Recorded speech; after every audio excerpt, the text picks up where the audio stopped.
I've been dealt some interesting cards in the last 5 years. I'm proud of myself that I didn't allow this to define me or defeat me.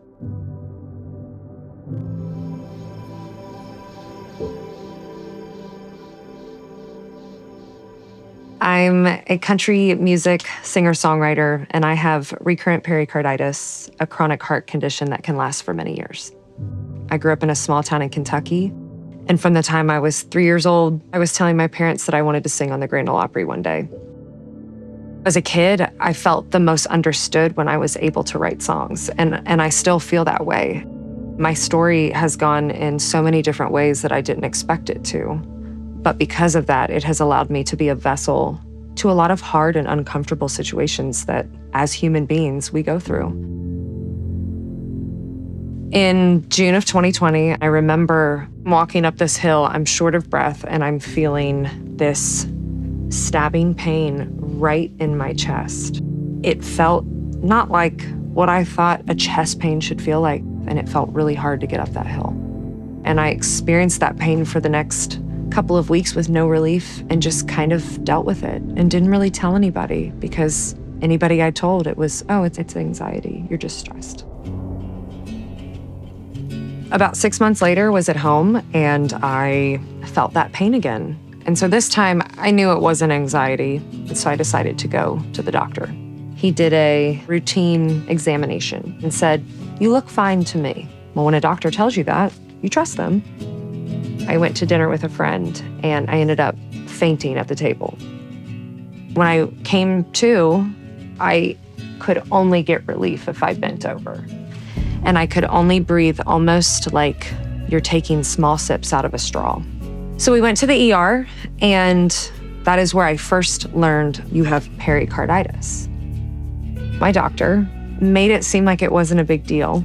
And they said, you're gonna take some anti-inflammatories and just rest for a couple weeks and it'll go away.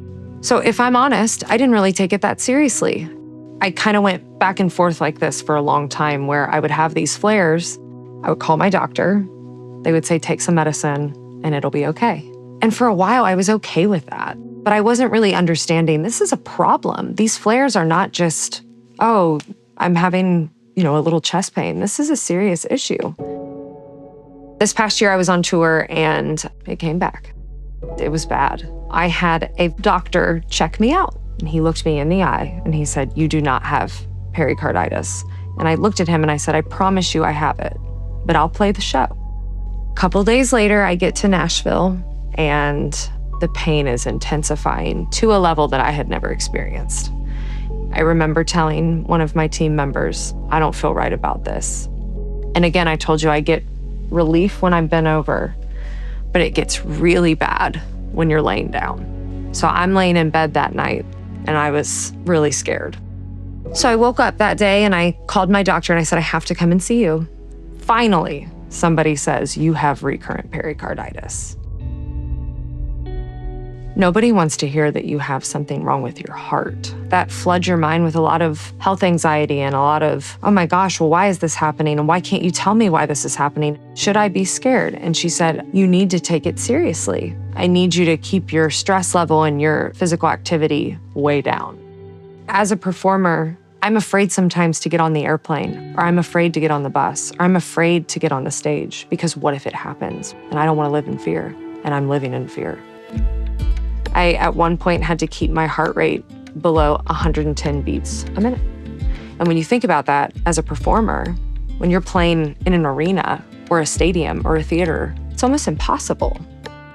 I had to completely alter my daily routine. How I get mental relief from stress is to work out. I had to get really comfortable with a stroll. And I'm not talking like a power walk, I'm talking a stroll.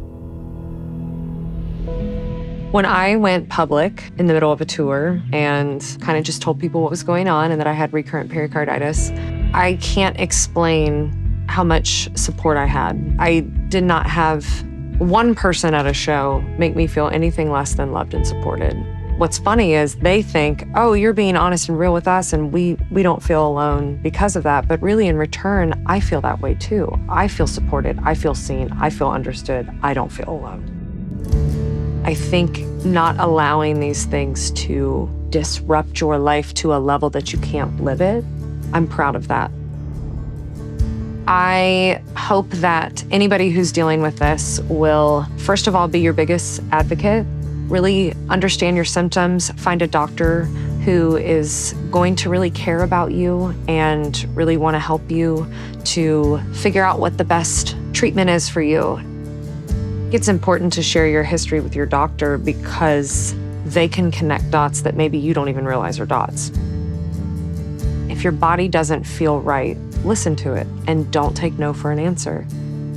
You can have recurrent pericarditis and live your life as full as possible.